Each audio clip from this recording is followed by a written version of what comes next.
पाकिस्तान और इंग्लैंड के दरमियान पहला टेस्ट मैच जो कि मुल्तान में खेला जा रहा था, आज उसका चौथा दिन कंप्लीट हुआ और ये क्या कर दिया जालिमों। पाकिस्तान की तो लंका डूब गई, पाकिस्तान की तो कुटिया डूब गई, पाकिस्तान की तो बची कुछ इज्जत थी वो आज लुट गई, बर्बाद हो गई। इंग्लैंड ने हमारे घर में घुस के 823 रन बना डाले। 823 रन पे उन्होंने अपनी इनिंग्स को डिक्लेयर किया, इतना पहाड़ स्कोर खड़ा किया।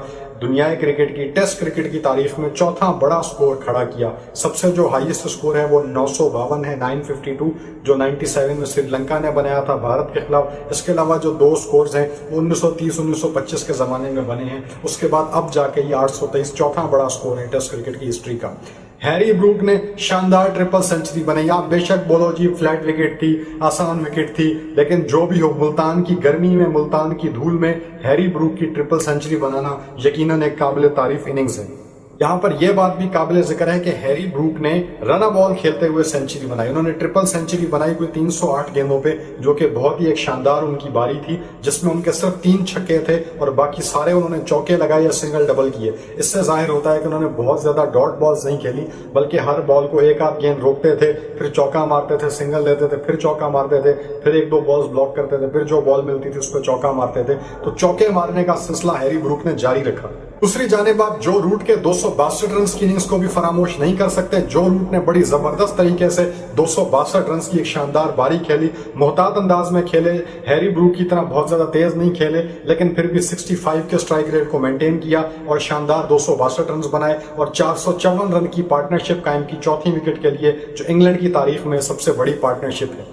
आज के दिन का आगाज ही पाकिस्तान के लिए इतना बुरा था। दिन का आगाज हुआ तो शुरू में ही जो रूट ने एक पुल शॉट मारा, बाबर आजम ने हाथों में से कैच छोड़ दिया। कमेंटेटर रमीज राजा पे सख्ता तारी हो गया, वो सिर्फ यही कहने लगे कि ये कैच कर लेना चाहिए था, लेकिन अपने चहीते बाबर आजम की उन्होंने कोई तनकीद नहीं की, कोई बुराई नहीं की, कुछ भी नहीं कहा, बल्कि हैरान और परेशान थे। अलबत्ता दूसरे कमेंटेटर्स ने, खासतौर पे इंग्लिश कमेंटेटर नासिर हुसैन ने काफी ज्यादा मिट्टी पलीद की बाबर आजम की कि इतने सीनियर प्लेयर को ऐसा डॉली यानी इंग्लिश में बिल्कुल आसान कैच, हाथों वाला कैच मिस नहीं करना चाहिए था। इंग्लैंड ने पहले सेशन में धोना शुरू किया और 166 रन बना डाले, कोई विकेट नहीं गिरी। पाकिस्तान के लिए यकीनन डूब मरने का मकाम था कि अपने घर पे आके एक बैरूनी टीम जो है, परदेसी टीम अपने घर पे आके आपको जलील ख्वार कर रही है, वो भी मुल्तान की गर्मी में, जहां हमारे खिलाड़ियों को, हमारे प्लेयर्स को क्रैम्प्स पड़ गए थे। 150 रन बनाए, 100 रन बनाए, क्रैम्प पड़ गए, उनसे खेला नहीं जा रहा था। वहीं पे उन अंग्रेजों ने, जो ठंडे इलाके के आदी थे, वो मुल्तान की इस गर्मी में आके, इस धूप में, धूल मट्टी में और बड़ी बड़ी लंबी बारियां खेल रहे थे।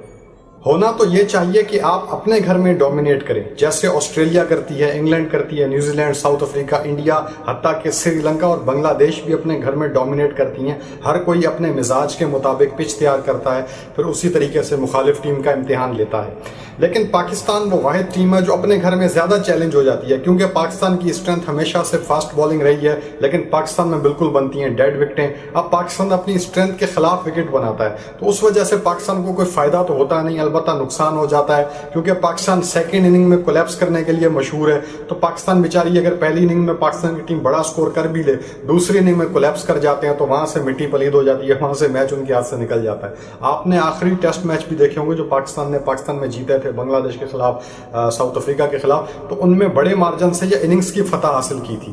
तो उसमें पाकिस्तान को दूसरी मरतबा बैटिंग करने का या ज्यादा बैटिंग का उस तरह मौका ही नहीं मिला था, तो वहां पे पाकिस्तान का एडवांटेज था। पर जहां पाकिस्तान फंस जाए, इनको अगर सेकंड इनिंग में 150 का भी टारगेट मिल जाए तो ये नहीं कर पाते। दुबई में न्यूजीलैंड के खिलाफ पाकिस्तान ने 2018 में 145 का टारगेट भी चेज नहीं कर सके थे और मैच हार गए थे। तो पाकिस्तान को अपने एडवांटेज पे विकेट बनानी चाहिए। ये हर बंदा ये बात करता है। रमीज राजा साहब चेयरमैन बने, 1-1.5 साल चेयरमैन रहे। चेयरमैन बनने से पहले वो भी ये बातें करते थे कि पाकिस्तान में फास्ट पिचेस होनी चाहिए, ड्रॉप इन पिचेस लानी चाहिए। जब चेयरमैन बने सब भूल गए। उनके दौर में ऑस्ट्रेलिया की टीम आई और बिल्कुल डेड किस्म की विकेटें वहां पे दी गई, बिल्कुल ही मुर्दा किस्म की विकेटें दी गई। तो रमीज राजा चेयरमैन पीसीबी बनने के बावजूद भी अपने वादों को वफा नहीं कर सके। तो खुदा जाने क्या मजबूरी है, क्या मसला है, क्या प्रॉब्लम है।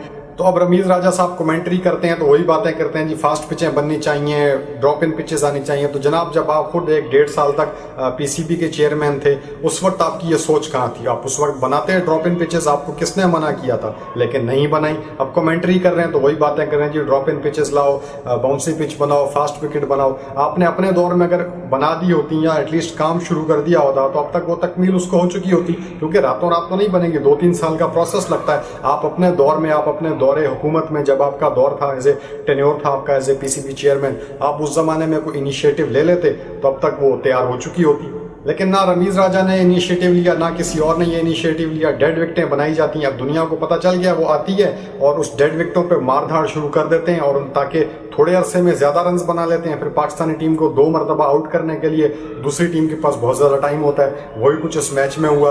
पाकिस्तान ने 556 रन बनाए, पर पाकिस्तान ने 150 ओवर में 556 बनाए। इंग्लैंड ने 150 ओवर में 823 रन बना लिए। इतना फर्क है कि आपने भी 150 ओवर खेले, उन्होंने भी 150 ओवर खेले।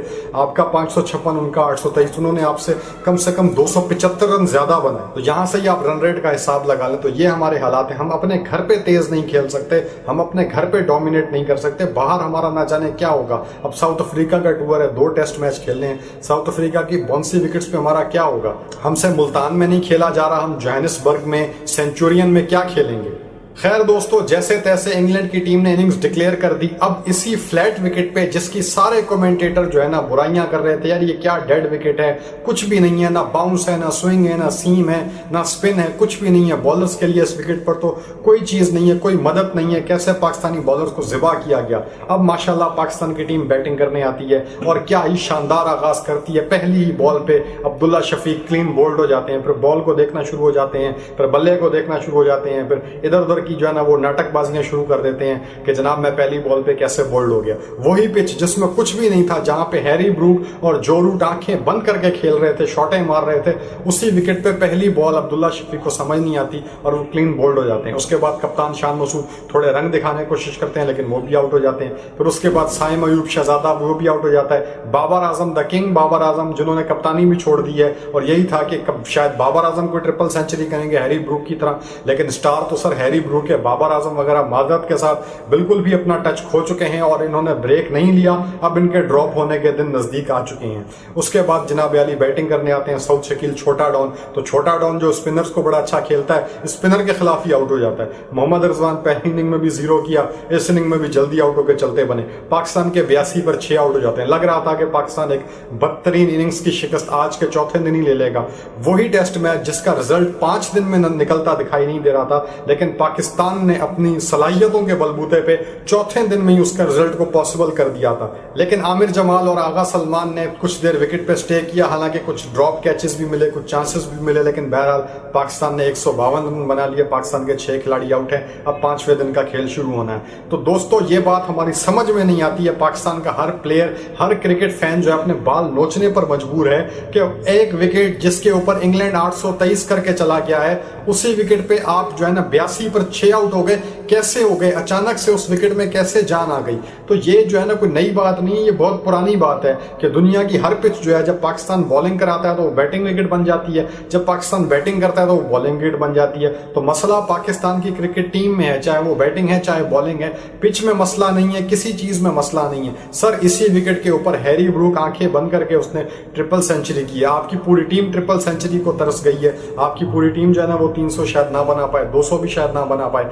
तो अब बस पाकिस्तान ये टेस्ट मैच हार चुका है। आगा सलमान ने एक दिन पहले कहा था कि इस टेस्ट का रिजल्ट जरूर निकलेगा। वो अपनी जगह बिल्कुल ठीक थे, इस टेस्ट का बिल्कुल रिजल्ट निकलेगा, लेकिन पाकिस्तान के हक में नहीं, इंग्लैंड के हक में निकलेगा। मुल्तान में मौसम बिल्कुल साफ है, बारिश होती भी दिखाई नहीं दे रही, और ये टेक्निकली कहना कि आमिर जमाल या आगा सलमान पूरा दिन बैटिंग करके इस मैच को बचा लेंगे, तो ये तकरीबन नामुमकिन सी बात है।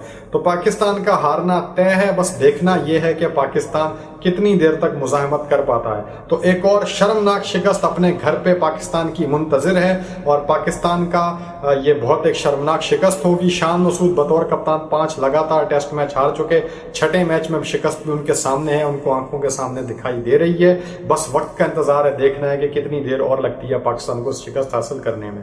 देखिए प्लेयर्स अपनी जगह कसूरवार हैं, क्योंकि बैटिंग प्लेयर करते हैं, बॉलिंग प्लेयर करते हैं, फील्डिंग प्लेयर करते हैं, लेकिन जिस तरह मैनेजमेंट ने दावे किए थे, सर्जरी के दावे किए थे कि हम सर्जरी करेंगे, वो सर्जरी किधर है। उस सर्जरी के दावों के बावजूद वही चेहरे बांग्लादेश के खिलाफ दिखाई दिए, वही चेहरे इंग्लैंड के खिलाफ दिखाई दे रहे हैं। और जो परफॉर्मेंस करने वाले लड़के कामरान गुलाम, साहिबजादा फरहान और इस तरह के दीगर बेशुमार लड़के, वो कहीं भी दिखाई नहीं दे रहे। बासलाहियत फास्ट बॉलर, टेस्ट मैच के specialist fast bowler Mir Hamza, Khurram Shahzad, Mohammad Ali, वो भी आपको इस टेस्ट टीम में दिखाई नहीं देंगे। आपने बाबर आजम, मोहम्मद रिजवान पे रिलाई किया, आपको उन्होंने फेल किया। आपने शाहीन और नसीम शाह पे रिलाई किया, उन्होंने आपको फेल किया।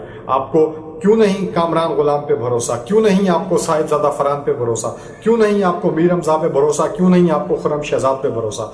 देखिए उनको आप चांस दें, इनसे बेहतर रिजल्ट वो देंगे। मैच ये भी हार रहे हैं, मैच हो सकता है वो भी हार जाएं, लेकिन वो ज्यादा बेहतर तरीके से आपको परफॉर्म करके दिखाएंगे। ये हम आपसे बात कर रहे हैं क्योंकि उनके पास डोमेस्टिक का, रेड बॉल का कहीं ज्यादा एक्सपीरियंस है और टेम्परामेंट भी है। इन लड़कों के पास कोई टेम्परामेंट नहीं है, ये फ्रेंचाइज के बच्चे हैं, ये फ्रेंचाइज की तलाश में जाते हैं। अभी भी इनकी लड़ाइयां पीसीबी के साथ, क्रिकेट बोर्ड के साथ यही है कि हमें फ्रेंचाइज के लिए एनओसी क्यों नहीं मिलते, हमें ये एनओसी नहीं मिलता, वो एनओसी नहीं मिलता, हमें लीग्स खेलने दी जाए, हमें पैसे कमाने दिया जाए। तो ये पैसों के पुजारी हैं, इन्हें T20 लीग्स तक महदूद कर दें।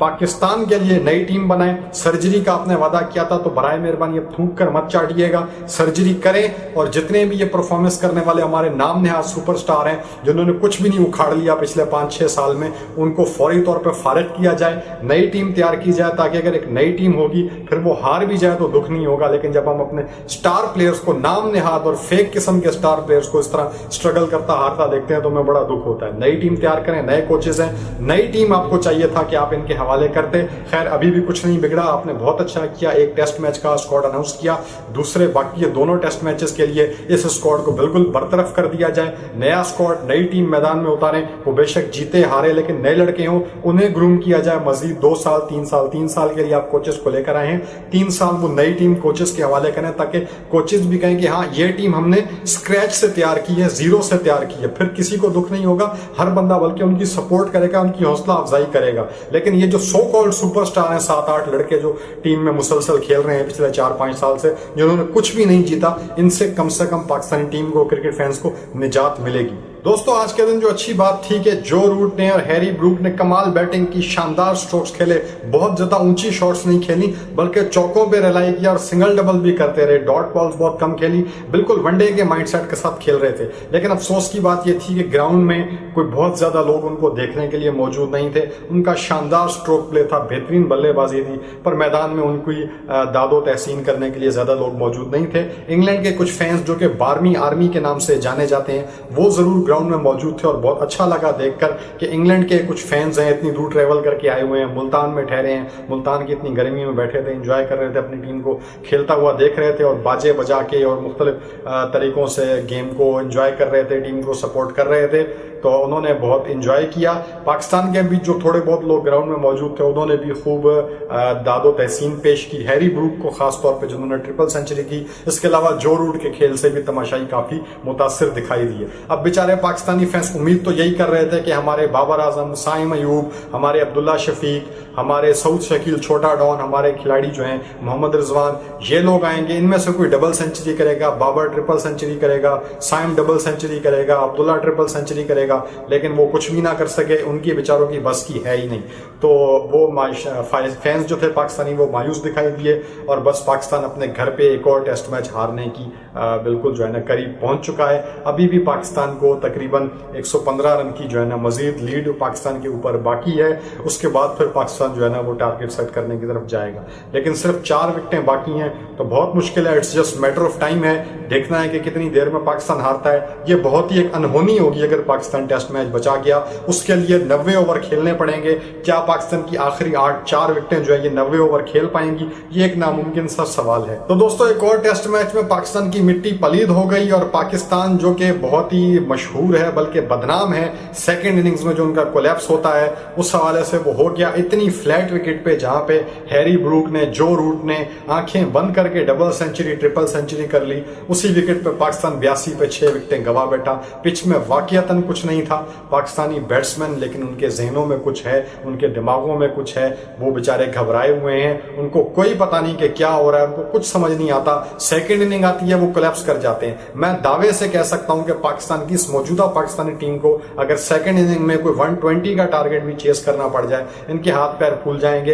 किस्मत ही है कि इनसे हो जाए, वो भी आखिरी को 7-8 आउट करा लेंगे, नसीम शाह, शाहीन वगैरह, या एंड में कोई टेल एंडर को छक्के चौके मार के मैच जितवा लें, जैसे कि अभी हालिया 2-3 साल में हुआ है कि पाकिस्तान के क्रूशल मैचेस, खासतौर पे कुछ अफगानिस्तान के खिलाफ मैचेस जो टेल एंडर्स ने आकर फिनिश किए हैं। वरना जो हमारे सुपरस्टार हैं, मां सिवाय इंडिया के खिलाफ एक T20 मैच, उसके अलावा कोई परफॉर्मेंस नहीं है पिछले 4-5 साल में। दोस्तों बड़े भारी दिल के साथ आपसे अलविदा लेते हैं। अब देखते हैं कल 5वें दिन में क्या होता है। बहरहाल पाकिस्तान का हारना तो तकरीबन तय है। हैरी ब्रूक का मैन ऑफ द मैच तो 100% कंफर्म है। और जहां तक पाकिस्तान के बाकी खिलाड़ियों की बात की जाए तो मासिवाय एक दो इंडिविजुअल परफॉर्मेंस के बिल्कुल भी परफॉर्मेंस नहीं दिखा सके। अबरार अहमद जिसको एक साल से मिस्ट्री स्पिनर बना के साथ रखा हुआ था मगर खिला नहीं रहे थे, तो वो बेचारे को भी जंग लग गया इस मैच में। वो ऐनक के बगैर आ गया, पता नहीं उसकी ऐनक कहाँ रह गई थी। तो उससे तो बॉलिंग ही नहीं हुई। पहले दिन 35 ओवर करा, 174 रन पे कोई विकेट नहीं मिली। उसके बाद उसे बुखार हो गया, अगले दिन वो बॉलिंग कराने मैदान में आया ही नहीं। तो साइम अयूब को बॉलिंग दी। साइम अयूब ने एंड पे 2 विकेटें हासिल की क्योंकि बल्लेबाज तब तक बिल्कुल क्रीज पे सेट हो चुके थे। 800 स्कोर बन चुका था और वो शॉटें मार के जो है ना बस जान छुड़ाना चाह रहे थे, इनिंग्स को खत्म करना चाह रहे थे। उस चक्कर में साइम अयूब को 2 विकेट्स मिल गई। तो दोस्तों बहुत अफसोस हुआ, पाकिस्तान एक और टेस्ट मैच अपने घर पे तकरीबन हार चुका है। ड्रॉ होने के चांसेस भी बहुत कम हैं और जीतना तो नामुमकिन है।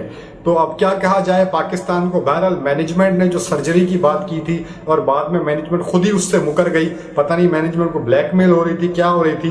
खैर उस पर दोबारा गौर करना चाहिए। सर्जरी इस वक्त पाकिस्तान क्रिकेट टीम की अशद जरूरत बन चुकी है।